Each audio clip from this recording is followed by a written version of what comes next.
I am audible signal आ रहा है? तो खूब ध्यान से आप लोग बैठ जाइए और मेरी ओर देखिए, सिर्फ मेरी आंखों में देखिए, मेरी ओर देखिए, ठीक है ना।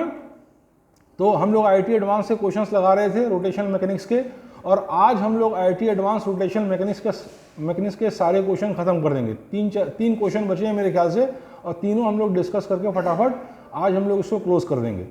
फिर centre of mass, linear momentum और कोलिजन, ऑडिबल हो रहा है? ऑडिबल हो रहा है तो ठीक है। तो फिर centre of mass, linear momentum और कोलिजन का हमने सोचा था कि पास्ट ईयर्स लगाएंगे, लेकिन अभी हम उसको हॉल्ट देंगे क्योंकि कुछ बच्चों का जो है हाफ ईयरली एग्जाम आने वाला है। तो हाफ ईयरली एग्जाम 20 दिन बाद है कुछ बच्चों का।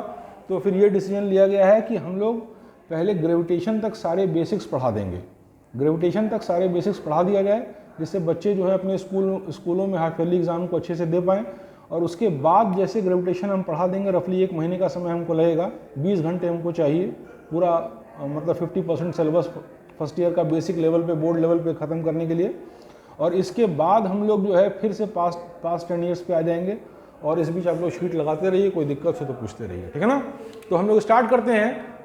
आपने फिगर बना दिया है, मैं इन क्वेश्चंस को पहले एक्सप्लेन कर दूं। तो चलिए यार क्वेश्चन पढ़िए फटाक से। ये क्वेश्चन हम लोग पिछली बार लगा रहे थे, पिछले क्लास में लगा रहे थे, उसको एक बार फिर से पढ़ दिए तो हम फिर इसको सॉल्व करके समझाएं आपको। पढ़िए। अब चुप हो जाइए। एक हॉरिजेंटल सर्कुलर प्लेटफॉर्म है, एक हॉरिजेंटल सर्कुलर प्लेटफॉर्म है जिसका रेडियस है 0.5 मीटर। पहली बात ये कह रहा है, आईटी एडवांस का क्वेश्चन है, किस ईयर का है? हाँ 2014, चलिए थोड़ा पुराना है लेकिन चलिए ठीक है। तो अब देखिए एक हॉरिजेंटल सर्कुलर प्लेटफॉर्म है, एक हॉरिजेंटल सर्कुलर प्लेटफॉर्म है जिसका रेडियस r बराबर 0.5 मीटर। पहली बात। अगली बात पढ़िए। रुक जाइए, इसका मास 0.45 kg है, इस प्लेटफॉर्म का मास 0.45 kg। आगे पढ़िए। हाँ, इसकी जो एक्सिस है, जो इसके सेंटर ऑफ मास से एक्सिस जाती है, इसके सेंटर ऑफ मास से जो ज्योमेट्रिकल एक्सिस जाती है, इस एक्सिस के अलोंग ये प्लेटफॉर्म फ्री है रोटेट करने के लिए। आगे पढ़िए। अब चुप रहिए। 2 मासलेस स्प्रिंग टॉय गन्स, यानी कि उनका मास जो है वो 0 है। 2 massless spring toy guns, 2 massless spring toy gun यानी जिनका मास 0 है। फिर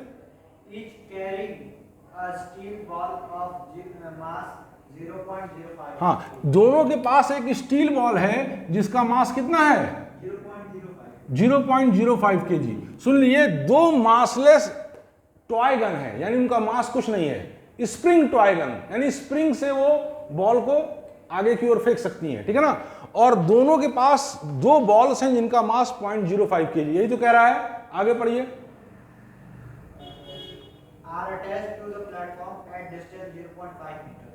अच्छा, वो प्लेटफॉर्म पे अटैच्ड है किस डिस्टेंस पे? 0.5 मीटर पे,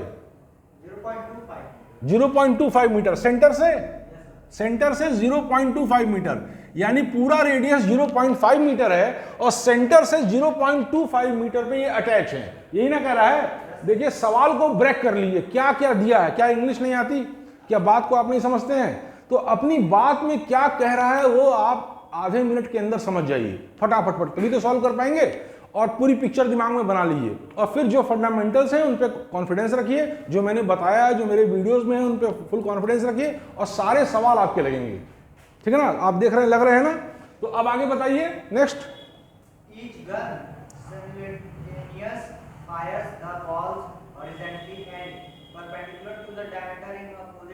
अब चुप रहिए। दोनों टॉय गन, जो एक टॉय गन यहां है, एक टॉय गन यहां है, दोनों बॉल्स को फायर करती हैं, दोनों बॉल्स को फायर करती हैं साइमल्टेनियसली, यानी एक ही समय पे बॉल को फायर करती हैं। और कैसे फायर करती हैं? ये डायमीटर है, ये पूरा का पूरा अच्छे से बनाना, ये सर्कुलर है, लेकिन चूंकि 3D फिगर है इसलिए हम ऐसे दिखा रहे हैं, ठीक है ना, ऐसे दिखाना पड़ रहा है। तो डायमीटर ये है इस डिस्क का, इसके परपेंडिकुलरली आप देखते रहिएगा। वो क्या कहते हैं उसमें, रिसाइकिल बिन में सब क्लियर है कि नहीं, मान लीजिए ऐसा आता है, ठीक है। तो अब ये कह रहा है कि इस डायमीटर के परपेंडिकुलरली 2 बॉल्स को फायर किया जाता है एक ही समय में। और किस स्पीड से फायर किया जाता है बताइए? हाँ, 0.9 मीटर पर सेकेंड की रफ्तार। 9 मीटर पर सेकंड की रफ्तार से दोनों बॉल्स को हम क्या करते हैं, फायर करते हैं। एक बात सुनिए, ये कह रहा है कि इस हॉरिजॉन्टल प्लेटफॉर्म के डायमीटर के परपेंडिकुलरली दोनों टॉय गन्स, इन दोनों बॉल जिनका मास इतना है, इस वेलोसिटी से परपेंडिकुलरली एक ही समय में फायर होती है। यही ना कह रहा है। अब आगे पढ़िए। With respect to the ground, the rotation speed of the platform हाँ, in radian meter per अच्छा सुनिए, radian per second. अब आप देखिए, अब ये पूछ रहा है कि rotation speed of the platform क्या होगी रेडियन पर सेकंड में। यही पूछ रहा है ना कि इस प्लेटफॉर्म की रोटेशन स्पीड क्या होगी। तो आप सुन के इसको ये सोचेंगे कि प्लेटफॉर्म के ऊपर की रोटेशन स्पीड हो रही है, यानी कोई ना कोई टॉर्क लग रहा है। इनिशियली तो प्लेटफॉर्म रेस्ट पे था, लेकिन बाद में रोटेट करने लगा तो कोई ना कोई इसके ऊपर टॉर्क लगा, ठीक है ना। तो अब आप देखिए, इस सिस्टम में, इस दोनों टॉय गन और इस डिस्क के सिस्टम में, इन दोनों टॉय गन और इस डिस्क के सिस्टम में कोई एक्सटर्नल फोर्स है नहीं है, और ना ही कोई एक्सटर्नल टॉर्क है। ना तो एक्सटर्नल फोर्स है ना एक्सटर्नल टॉर्क है। जो भी फोर्स या टॉर्क है वो इंटरनल है। तो क्या कंजर्व रहेगा, एंगुलर मोमेंटम। देखिए, एक ही फंडे से आपके ज्यादातर सवाल लग रहे कि नहीं लग रहे हैं, बोलिए। करीब करीब सब सवाल लग रहे कि नहीं, इंटीरियर आंसर टाइप में ठीक ठाक मार्क्स भी मिलते हैं। खोल दिए उसको, कोई आ रहा है तो अब आप देखिए, इसका क्या होगा, टोटल एंगुलर मोमेंटम क्या होगा, कंजर्व रहेगा। इतनी बात समझ में आ गई। तो बस वही मोमेंटम हम कंजर्व कर दे रहे हैं। लेट मत आया कीजिए, बैठिए, फट से बंद करिए, फट से लिए, चलिए, लेट नहीं आया कीजिए। देखिए, उसके बाद देखिए, ये कह रहा है कि इसका टोटल एंगुलर मोमेंटम कंजर्व रहेगा, ठीक है ना। तो जिस तरह की बात आपको मैंने पहले बताई थी law of conservation of linear momentum में, कि आप गंगा के घाट पे जाते हैं, पढ़ाते समय मैंने बोला था कि आप कदम आगे रखते हैं तो नाव पीछे आती है, क्योंकि आपका और नाव का इनिशियल लीनियर मोमेंटम जीरो था सिस्टम का। अगर आपको और नाव को एक सिस्टम माना जाए तो इनिशियल लीनियर मोमेंटम इसका जीरो था। तो जब आप आगे की ओर जाएंगे, यानी आप आगे की ओर आपका मोमेंटम होगा, तो नाव पीछे आएगी, इसलिए क्योंकि फिर भी फाइनल लीनियर मोमेंटम को भी जीरो करना है। वही बात यहां भी होगी, वहां लीनियर मोमेंटम में थी, यहां एंगुलर मोमेंटम में हो जाएगी। बात समझ में आई। तो अब जब ये बॉल इधर आएगी तो क्या होगा, इस बॉल को इधर लीनियर मोमेंटम मिला, ठीक है ना। इस बॉल को इधर लीनियर मोमेंटम मिला, तो इस सेंटर ऑफ मास के अलोंग इस बॉल का इधर एंगुलर मोमेंटम होगा। उतना ही एंगुलर मोमेंटम डिस्क का इधर होना चाहिए, तभी नेट एंगुलर मोमेंटम सिस्टम का फाइनली भी जीरो होगा। बात समझ में आई। तो अगर ये बॉल इधर आ रही है तो इस बॉल की वजह से डिस्क उधर मूव करेगी, और उसके बाद ये बॉल जब इधर जा रही है तो इस बॉल की वजह से भी डिस्क इधर मूव करेगी। यानी कि दोनों की वजह से डिस्क का मोशन किधर हो रहा है, एंटी क्लॉकवाइज, ठीक है ना। तो जितना इनका लीनियर मोमेंटम है, जितना इन दोनों बॉल्स का एंगुलर मोमेंटम है फायर करते समय इस एक्सिस के अलोंग, उतना ही एंगुलर मोमेंटम इस डिस्क का होगा उसके अपोजिट डायरेक्शन में। तभी तो net angular final angular momentum zero होगा। बस 2 से इंटू कर देंगे, दिस बराबर आई ओमेगा कर देंगे, ओमेगा निकल जाएगी। ये बात प्रश्न पढ़ते ही आपके दिमाग में फ्लैश कर जानी चाहिए, और फ्लैश कर रही है। आप कोई बोर्ड के सवाल नहीं लगा रहे हैं, आप जेईई एडवांस के लगा रहे हैं, 2-4-5 साल पुराने, सुन लीजिए। तो अगर उस पर आपका दिमाग चल रहा है तो बहुत अच्छा अचीवमेंट मैं मानता हूँ, बहुत अच्छा अचीवमेंट मानता हूँ। अच्छा चला, अभी तो 2 साल का मौका है, 2 साल में पता नहीं क्या स्थिति बनेगी। 2 साल में कहीं ऐसा ना हो कि हम सवाल पढ़ें तो उसके पहले में आप लोग बोल रहे हैं ऐसे होगा। अभी आप बोल रहे हैं कि ये कंजर होगा, वो कंजर होगा, ऐसे होगा। अब देखिए, कुछ ही फंडे को घुमा फिरा के हर सवाल बनाया है कि नहीं। हमने 2-4 सवाल नहीं ना किए हैं, हमने थॉरली सारे क्वेश्चंस किए हैं, ठीक है ना। 2-3 क्वेश्चन मैंने होल्ड पे रखे हैं, 3-4 क्वेश्चन वो हम बाद में करा देंगे। तो आपने देखा अब तक कितना इजीली सब बातें हुई, ठीक है ना। तो अब आप देखिए, इसको जब इधर फायर करेंगे परपेंडिकुलरली तो लीनियर मोमेंटम क्या होगा, मास इनटू वेलोसिटी, नो, ठीक है ना। अब इस एक्सिस के अलोंग एंगुलर मोमेंटम क्या होगा, r क्रॉस mv, ठीक है ना। और r क्रॉस mv और r और mv के बीच एंगल कितना है, 90। तो r mv sin 90 की वैल्यू 1 है, तो r ये 0.05 इंटू 9, r mv, r कितना होगा 0.25, r कितना होगा 0.25। तो r mv sin 90 की वैल्यू 1 है। तो इतना पहले का हो गया, इतना इस बॉल की वजह से हो गया, तो दोनों बॉल की वजह से कितना होगा, दिस इंटू 2, दिस इंटू 2, और इसी को आप आई ओमेगा के बराबर कर देंगे। आई कितना है, इस एक्सिस के अलॉन्ग मोमेंट ऑफ इनर्शिया निकल जाएगी डिस्क की इसकी ज्योमेट्रिकल एक्सिस के अलॉन्ग मोमेंट ऑफ इनर्शिया कितनी होगी, mr²/2 ये सब आपको बता ही जाता है। तो mr²/2 इंटू ओमेगा, ओमेगा की वैल्यू आप निकाल लेंगे। यही आपको करना था, बात समझ में आ गई, यही आपको करना था। तो मैं जरा इसको सॉल्व कर देता हूं, आंसर निकाल लेता हूं, तो फिर आगे बढ़ता हूं। देखिए ऐसा है, यहां तक का सब विजिबल हो रहा है। तो अब आप देखिए, गौर से देखिए, ये हो जाएगा 2m, m कितना है, नहीं ये तो इसका डिस्क का है ना, हम बॉल्स का निकालना है। 2 इंटू 0.05, ठीक है ना, इंटू वेलोसिटी 9, बात समझ में आ गई, इंटू रेडियस क्या है 0.25, ये हो गया, बात समझिए। Moment of linear momentum is angular momentum, अरे रेडियस 5 है लेकिन यहां से ना फायर हो रहा है, हाँ, तो moment of linear momentum is angular momentum. तो this is equal to I into omega, omega की वैल्यू आपको निकालना है। देखिए 2 स्टेप में निकलता है, जे एडवांस का सवाल आप देख रहे हैं 2-3 स्टेप में निकलता है। आपको फंडा क्रैक हो जाना चाहिए, ठीक है ना, किसी में कैलकुलेशन लंबा है लेकिन आमतौर पे 2-3 स्टेप में ही है, लेकिन कॉन्सेप्ट्स आपके दिमाग में तुरंत आ जाने चाहिए, बात समझ में आई। तो अब आप देखिए this is equal to I into omega, और आई क्या होगा डिस्क का 0.45 m r² यानी 0.5 whole square mr²/2 into omega. इसी को सॉल्व कर लीजिए, ओमेगा की वैल्यू निकाल लीजिए। तो हम इसी को सॉल्व कर रहे हैं, ये कितना है 0.0, इसको 0.05 करेंगे तो ये इंटू 10 हो जाएगा, तो 0.05 हो जाएगा। तो एक ये इससे कट गया, एक कट गया ना, सॉल्व कर रहा हूं मैं इसको। अब ये हो गया 20 इंटू 9, 20 10 दूनी 20 इंटू 9 इंटू 0.25 कितना हो गया 1/4, 1/4 इज इक्वल टू 45/100 इंटू 2, ठीक है ना, इंटू 0.5 इंटू ओमेगा, बात समझ में आ गई। और 0.5 को आप कर सकते हैं 1/2, और 1/2 यहां आएगा तो ये हो जाएगा 1/2, बात समझ में आ गई।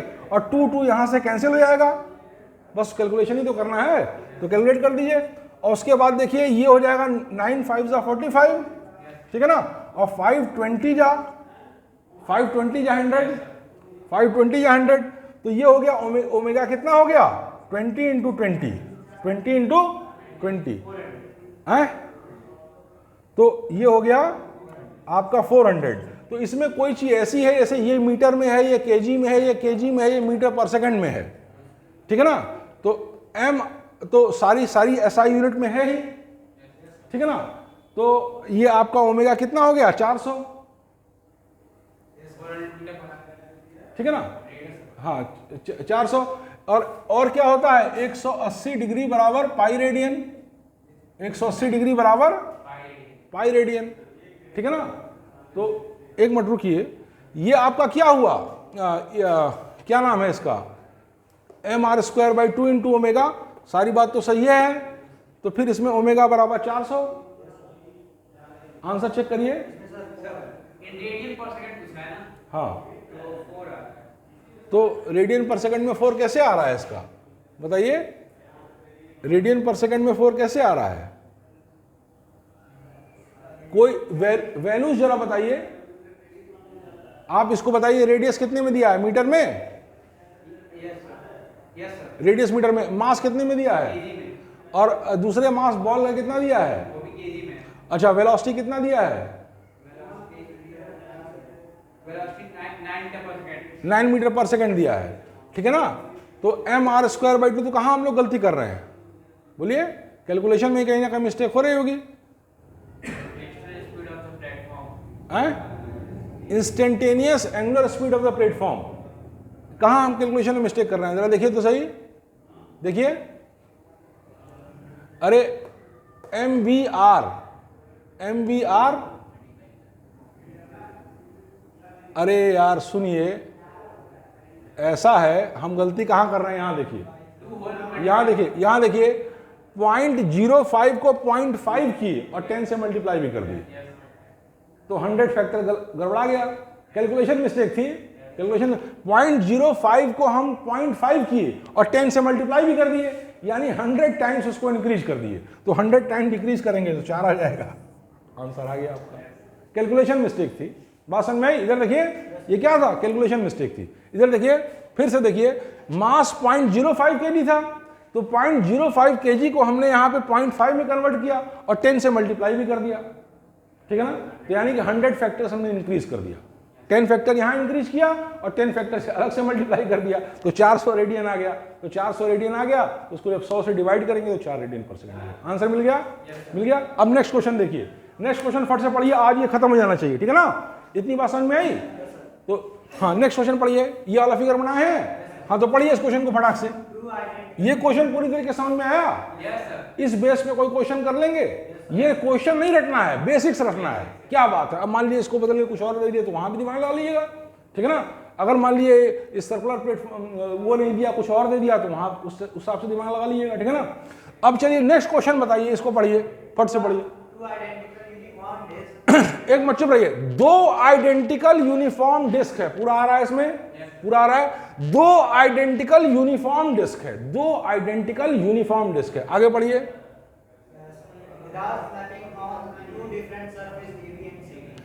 ए बी ये है, ए बी और सी डी, इन दोनों पर ये दोनों डिस्क मूव करती है बिना स्लिप किए, यानी कि क्या करती है, प्योर रोलिंग करती है। क्या करती है सॉरी, प्योर रोलिंग करती है, ठीक है ना। अरे यार सुनिए, 2 यूनिफॉर्म सर्कुलर डिस्क है, 2 यूनिफॉर्म आइडेंटिकल सर्कुलर डिस्क है, यानी सब कुछ सेम है, मास भी सेम है, रेडियस भी सेम है। ये इस सरफेस पे और इस सरफेस पे स्लिप करती है बिना स्लिप किए, यानी कि प्योर रोलिंग करती है। तो प्योर रोलिंग की कंडीशन क्या है, V = R omega, A = R alpha. और प्योर रोलिंग में हमने क्या बताया था कि फ्रिक्शन लगता है, अगर इंक्लाइंड प्लेन पे प्योर रोलिंग हो रही है तो फ्रिक्शन लग रहा है, लेकिन फ्रिक्शन कोई वर्क नहीं कर रहा है। बस ये सब बात पढ़ते ही दिमाग में आ जानी चाहिए, और आ रही है धीरे धीरे। आगे बोलिए। हाँ, A और C से स्टार्ट कर रहे हैं। हाँ, इसकी स्पीड v1 है, 3 मीटर पर सेकंड दी है, इसकी स्पीड v2 है जो कि नहीं दी है। क्या पता यही पूछ रहा हो। आगे आगे पूछ, आगे बढ़। हाँ, जब ये यहां से यहां तक प्योर रोलिंग करती है, स्लिप नहीं कर रही है, यानी प्योर रोलिंग कर रही है, और जब ये यहां से यहां तक प्योर रोलिंग कर रही है तो लगातार सरफेस के कांटेक्ट में रहती है, सरफेस के कांटेक्ट को लूज नहीं करती है, ये कहने का मतलब। आगे। हाँ, एक मिनट सुनिए, अगली बात ये कह रहा है कि ये बॉल यहां से डुगर के यहां पहुंचती है और ये बॉल यहां से डुगर के यहां पहुंचती है, दोनों केस में लीनियर स्पीड यहां की और यहां की सेम है, ये कह रहा है। नेक्स्ट बात, v1 = 3 मीटर पर सेकंड, हाँ, v2 3 मीटर पर सेकंड इज। अच्छा, v1 3 मीटर पर सेकंड है तो v2 कितना है, यही ना पूछ रहा है। तो अब चाहे एडवांस में आए चाहे कहीं भी आए, ये आपको क्या लगता है कि एनसीईआरटी में से कठिन सवाल नहीं है? आप एनर्जी कंजर्व नहीं कर सकते हैं? बताइए, एनसीईआरटी में से कठिन सवाल है, ज्यादा हाइपोथेटिकल क्वेश्चन है, भले ही एडवांस में आया, लेकिन कब आया, किस ईयर में आया? एडवांस में आपका आया 2015 एडवांस में आया है। इंटीरियर आंसर टाइप आया है। तो इसमें क्या करना है, इसमें बस एनर्जी कंजर्व करना है ना। इससे लाख गुना कठिन सवाल आप एनसीईआरटी में देख चुके हैं, लगा चुके हैं, ठीक है ना। तो इसमें एनर्जी कंजर्व कर लीजिए। अरे यार, यहां से यहां तक गई या यहां से यहां तक गई तो कह रहा है प्योर रोलिंग कर रहा है, यानी कि फ्रिक्शन हो लग रहा है। भाई इंक्लाइंड प्लेन पे प्योर रोलिंग तभी होगी जब फ्रिक्शन लगेगा। फ्रिक्शन लग रहा है लेकिन फ्रिक्शन कोई डिसिपेटिव वर्क नहीं कर रहा है, तो फ्रिक्शन के द्वारा वर्क जीरो है। तो टोटल काइनेटिक और टोटल पोटेंशियल एनर्जी यहां पे और total kinetic energy total potential energy यहां पे बराबर कर दिए, ठीक है ना।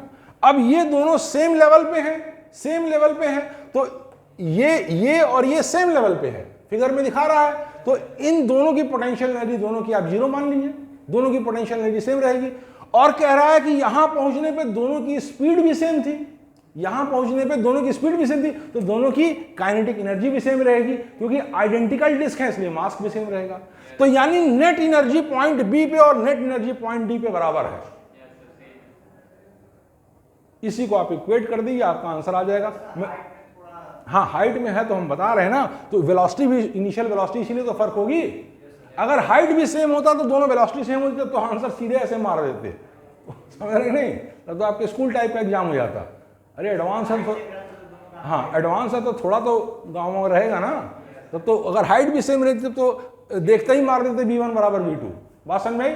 इतनी बात समझिए कि इस लेवल पे पोटेंशियल एनर्जी सेम है और दोनों की स्पीड बी और डी पे सेम है, यानी कि दोनों की काइनेटिक एनर्जी भी बी और डी पे सेम है, यानी कि दोनों की टोटल एनर्जी बी और डी पे सेम है। ठीक है ना, बात समझ में आई? तो टोटल एनर्जी बी और डी पे वही होगी जो टोटल एनर्जी यहां इसकी होगी और टोटल एनर्जी वहां उसकी होगी। बात समझ में आ रही है? ठीक है ना, वहां से यहां तक आने में जो टोटल एनर्जी इसकी होगी और वहां से यहां तक आने में जो टोटल एनर्जी इसकी होगी, दोनों को बराबर कर दिए। तो हम बराबर करते रहे फटाक से। तो यहां पे प्योर रोलिंग कर रहा है और v स्पीड से कर रहा है, तो हाफ मास मान लीजिए m जो नहीं दिया है, तो v1 स्क्वायर हो गया 9, ये हो गया काइनेटिक एनर्जी। ठीक है ना, ये तो काइनेटिक एनर्जी हो गई और प्लस रोटेशनल काइनेटिक एनर्जी कितनी होगी, हाफ आई ओमेगा स्क्वायर, तो आई दोनों का सेम रहेगा।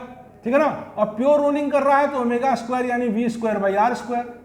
प्योर रोलिंग कर रहा है तो ओमेगा स्क्वायर कितना होगा, v square by are square, और आई की वैल्यू क्या होगी, एम के स्क्वायर। आई की वैल्यू एम के स्क्वायर होगी, जहां पे के क्या है, रेडियस ऑफ गायरेशन, और प्लस ये इतनी एनर्जी यहां पे होगी, ये इतनी एनर्जी इस डिस्क की यहां पे होगी, समझ रहे ना, kinetic energy plus rotation kinetic energy, और प्लस जब यहां 30 मीटर पे गिरेगा तो एम जी और 30 इतनी पोटेंशियल एनर्जी भी हो जाएगी। यहां पहुंचने पे यहां की काइनेटिक एनर्जी प्लस ये पोटेंशियल एनर्जी ऐड हो जाएगी, बात समझ में आई? और this will be equal to half M, M same है और V2 नहीं पता है तो V2 स्क्वायर कर दिया, और यहां पे हो गया हाफ एम के स्क्वायर, हाँ V2 square by are square. ठीक है ना, V2 square by are square, और प्लस एम जी इंटू 27, इस केस में 27 है। हाँ ठीक है, जी की वैल्यू 10 मीटर पर सेकंड है, कोई बात नहीं, अभी हम कर रहे हैं। तो इतनी बात हो गई। तो अब इसमें से देखिए एम चारों तरफ से कट जाएगा, एम सब जगह है तो एम को काट दीजिए फटाफट, एम को निकाल दीजिए भाई, डिस्क सेम है ना, तो एम निकाल दीजिए आप। ठीक है, तो अब कैसे होगा, के की वैल्यू दी है, रेडियस ऑफ गायरेशन है, बोलिए। तो ठीक है, तो अब इस ये कितना हो गया, हाफ, इसको सॉल्व करिए तो ये हो गया 9/2 प्लस हाफ। अच्छा, डिस्क का के स्क्वायर बाई आर स्क्वायर क्या होता है, भले नहीं दी है के की वैल्यू, लेकिन डिस्क का के स्क्वायर बाई आर स्क्वायर क्या होता है, आप देखिए, अगर डिस्क है तो moment of inertia M K square होती है, और M K square is equal to M R square by 2, M cut गया तो K square by are square disk का कितना होता है, हाफ होता है, हाफ होता है। तो K square by are square की जगह हाफ पुट कर दीजिए, एक का स्टेप में हो गया है सवाल, बात समझ में आई?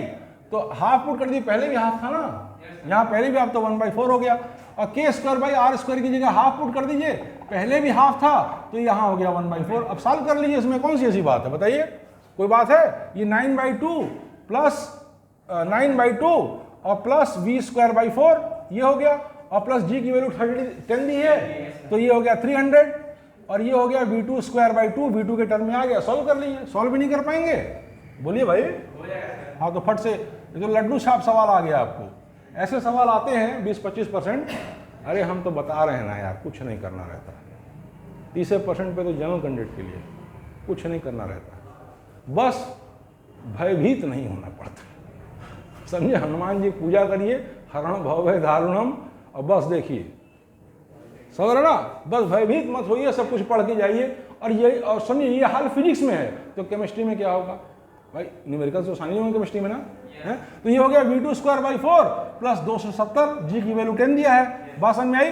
तो अब इसको जब सॉल्व करेंगे तो ये हो जाएगा V2 स्क्वायर बाई 4 कर दीजिए और 3 कर दीजिए, 3 V2 स्क्वायर बाई 4 और प्लस V2 स्क्वायर बाई 4, तो क्या हो जाएगा, V2 square by 4 V2 square by 4, तो V2 स्क्वायर हो गया, इधर इसको जोड़ देंगे तो V2 स्क्वायर हो गया, ठीक है ना। V2 स्क्वायर नहीं होगा, ये हो, इसको 4 करेंगे और यहाँ 2 हो जाएगा, और तो ये हो जाएगा 3V2 square by 4, 3V2 square by 4, और 270 इधर आएगा तो कितना हो जाएगा, 30 हो जाएगा, ठीक है ना, 30 हो जाएगा। और यहाँ पे क्या था, यहाँ पे क्या था, V1 स्क्वायर 9 था तो 9/4 हो जाएगा, ये V1 9 था ना, बोलिए, अरे V1 3 था तो V1 स्क्वायर 9 हो गया, 9/4 हो गया, और प्लस 9/2, इसी को सॉल्व कर दीजिए, आपका आंसर आ जाएगा फक से।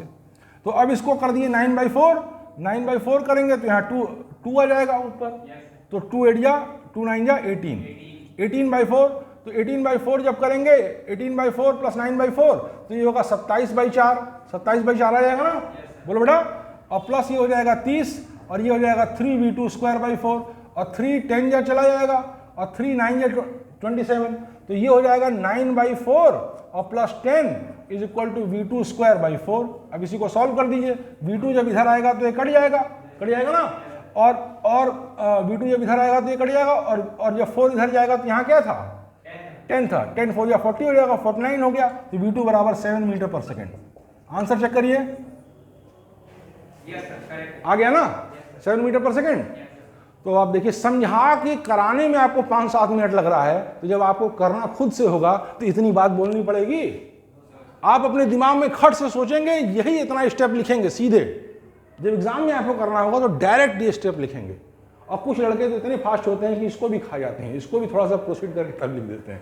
तब तो देख रहे हैं सब, मार रहे हैं सब, 360 में क्या कहते हैं, करीब 70% मार्क्स मार दे रहे हैं सब, 370 में 380 में पास पहुंच जा रहे हैं, एडवांस में पहुंच जा रहे हैं, मेंस में तो पहले भी पहुंच जा रहे थे। इसीलिए कुछ इतना सीधे इसको लिखिए, या और प्रैक्टिस हो जाएगी तो इसको भी कैलकुलेट करके आप सीधे लिखेंगे, इसको देखेंगे, ये लिखेंगे, यहाँ आंसर निकाल देंगे और पूरा फक से मार देंगे, नंबर मिल जाए। बात समझ में आ गई? इतना क्लियर है, एकदम स्पष्ट है। तो चलिए और आगे कोई क्वेश्चन, जल्दी से आओ, नहीं आओ मिटाओ, फट से उधर से आओ, उनको भेजो। नेक्स्ट क्वेश्चन पढ़ो, टाइम एकदम 5 ही मिनट है, तो पढ़ लो फट से नेक्स्ट क्वेश्चन, फट से देख लें next question. densities of two solid sphere A and B हाँ of the same radii r हाँ vary with radical distance r as rho a r हाँ।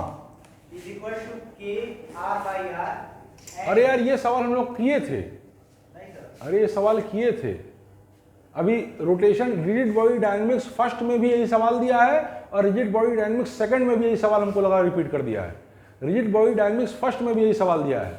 अरे यार ये सवाल किए नहीं थे हम लोग कि एक ये है और उससे क्या कहते हैं, एक स्फीयर है, इसका डेंसिटी चेंज करता है, रेडियस से दूर जाते हैं तो, और फिर दूसरा स्फीयर है बी, उसका भी डेंसिटी चेंज करता है एक फॉर्मूले से। तो दोनों की मोमेंट ऑफ इनर्शिया का रेशियो दिया था, पूछा था एन की वैल्यू बता, इस टाइप के कुछ क्वेश्चन किए थे ना हम लोग। हाँ वो वही क्वेश्चन हमको लग रहा है, वो वही है ना। हैं एक बार पूरा पढ़ लो, कंफर्म हो जाए, पढ़ लो, पूरा पढ़ो, जल्दी पढ़ो जब तक आते नहीं है। densities of two solid sphere A and B चुप रहिए, एक बार शांति से देखिए क्वेश्चन को। दो सॉलिड स्फीयर हैं, आगे बोलो। A and B हाँ ए और B of the same radii are vary with radical distance दोनों दो सॉलिड स्फीयर हैं। स्फीयर कैसे हैं? सॉलिड। और दोनों ए और बी स्फीयर की जो डेंसिटी है वो सेंटर से दूर जाने पर वेरी करती है, यही कह रहा है ना। हाँ तो आगे पढ़ो।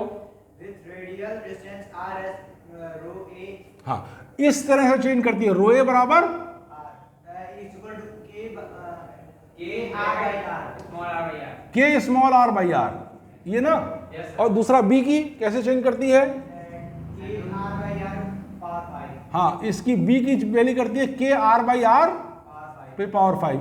अब सुन लो यार, दो सॉलिड स्फीयर है, गौर से देखो, और दोनों की डेंसिटी अब सेंटर से दूर जाएंगे तो पहले की इस तरह से वेरी कर रही है, दूसरे की इस तरह से वेरी कर रही है, यही ना कह रहा है। आगे बढ़ो।